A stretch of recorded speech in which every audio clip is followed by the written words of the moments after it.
Hi, I'm Luke, and in this training module, we'll be covering the automotive relay. Relays have been used in vehicles for decades and are now found in every electrical system. From something as basic as a horn circuit to complex body control systems found in today's sophisticated vehicles. In this training module, we will investigate why we use relays, their internal operation, identifying different types and configurations, and finally, some common failure modes these simple yet important components experience.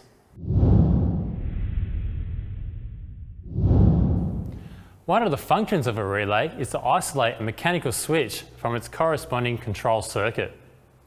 A relay also allows a very small current to switch a much larger current. This allows vehicle manufacturers to do a variety of interesting things. One example of this would be the headlight switch, where two small switches each operate a relay that do two different tasks. This means we can also protect these often complex and expensive switches from high current flow, thus making them more reliable. From the manufacturer's point of view, it is also quite beneficial to run relays, as this reduces the need to run long lengths of heavy gauge wiring throughout the vehicle.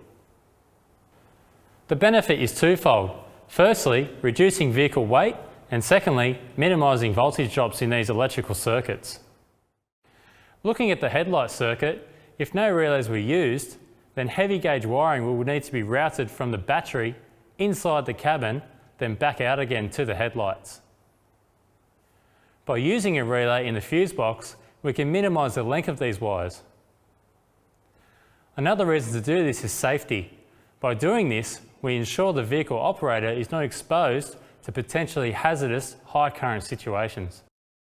Using a relay also means that manufacturers can use an electrical trigger from a control module to operate electric circuits. On some newer vehicles, we may find monitored relays. If these relays are removed or swapped, during diagnosis, a DTC will be logged. The automotive relay internally consists of two separate circuits. One circuit contains an inductive core, an electromagnet. The other circuit houses a mechanical switch. Here we can see the electrical wiring diagram of a typical 4-pin normally open relay. The circuit with the inductive core is known as the control side. The one with the switch is known as the load side. The armature, which has the contacts connected to it, is made of ferrous materials, meaning it can be moved by magnetic forces. The spring holds the switch contact apart when the relay is not powered. When power is introduced into pins 86 and 30, the relay is ready to be activated. Looking at the control side, when the circuit is powered, the inductive core becomes energised. This imparts a magnetic force onto the armature, causing it to overcome the spring tension and closing the contacts. This completes the circuit on the load side. Any electrical components attached to pin 87 now have power and are activated. There is a resistor wired in parallel with the relay coil, and it is used to prevent back EMF from damaging modules and components. This resistor is known as a spike protection resistor. Some relays use a diode instead of a resistor. Relays commonly come in 6, 12 and 24 volt varieties, with current ratings commonly between 30 to 50 amps. Typical current draw for the inductive core is between 100 to 200 milliamps, with the core resistance between 60 to 80 ohms. Specialist relays also exist for high amperage operation. The automotive relay is mechanically and electrically quite a simple device. However, they can be used in many different ways depending on its configuration, and that's what we'll be covering next. Relays come in a variety of configurations, from 3 pins up to 8 pins. Relays are rated for voltage and current. This information is normally printed onto the relay itself. The most commonly used ones are 4 or 5-pin relays, coming as a mini relay or a micro relay. Here you can see some of the different relay pin configurations available. Regardless of the type of pin layout, the relay will always have a control side and a load side. Let's first look at a 4-pin normally open relay. You will see power being fed into the relay through pins 86 and 30. Pin 85 is connected to a switch, then to ground. The load side is not active until the control side circuit is completed. 3-pin relays are similar to this, however, share a common power input for both the control and load sides of the relay. Here we have a 4-pin normally closed relay. Again, we have power entering through pins 86 and 30. The difference here is the load side circuit is active even though the control side circuit is not complete. When the inductive core is activated, the load side now becomes disconnected. Normally open 4-pin relays are very common and you'll find them in nearly every vehicle today. 4-pin normally closed relays, however, are rarely used, with the last major use as an aircon relay in early model E-Series Ford Falcons. Physically, it is very hard to tell the difference between a normally open and normally closed 4-pin relays. Most relay manufacturers will have the wiring schematic printed on the relay itself to indicate whether it is normally open or closed. A normally open relay will have the switch disconnected. A normally closed relay will have the switch connected. If no wiring schematic is shown, you can identify the type by looking for pin 87 for a normally open relay, or 87A if it is a normally closed relay. The next type of relay we're going to be looking at is a 5-pin dual output relay. These are normally open, meaning the load side circuit is only active when the control side circuit is completed. See here as the inductive core is activated. 2 separate circuits are activated on the control side. This means by using this type of relay, 2 separate electrical circuits can be controlled by one switch. The final type of relay is the 5-pin changeover or transfer relay. This is a combination of both normally open and normally closed relays. You'll notice that one circuit is active through pin 87A, even though the control side is disconnected.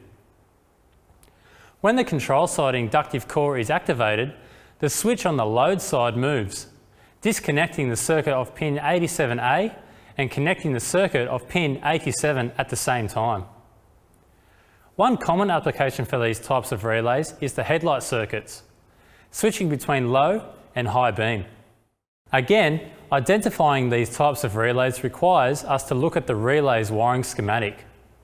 Transfer relays will have a switch joining pins 30 and 87A, with 87 adjoining. Dual output relays have a disconnected switch between pins 30, 87 and 87B. Some manufacturers may also use the same number for the output pin for a dual output relay. One quick way to identify the type is by looking at the current rating. A dual output relay will only have one current rating. If 2 current ratings are listed, then we can tell it is a transfer relay. The first rating for the normally closed circuit and the second rating for the normally open circuit.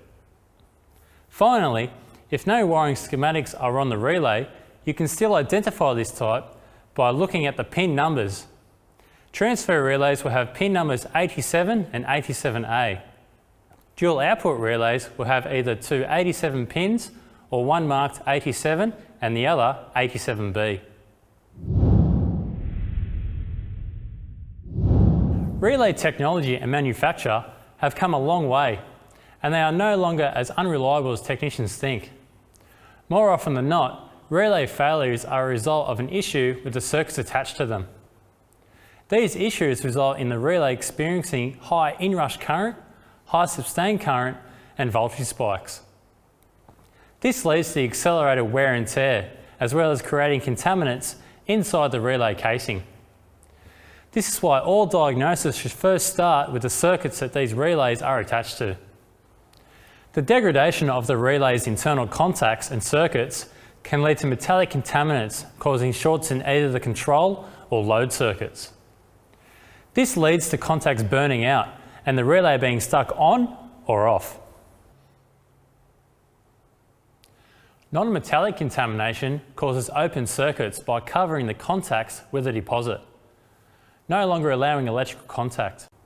The biggest culprit of this is actually the soldering flux and cleaning agents used in manufacturing. Should the relay get too hot due to handling too much current, these fluxes and agents become a gas inside the relay housing.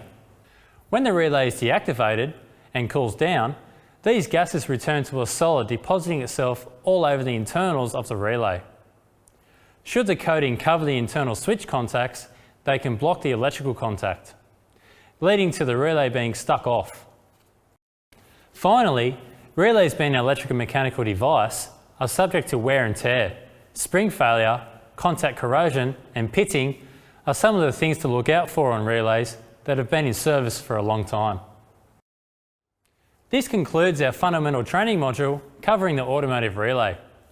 Remember, the easiest way to identify relay types is by using the relay label standard and the wiring schematic on the relay itself.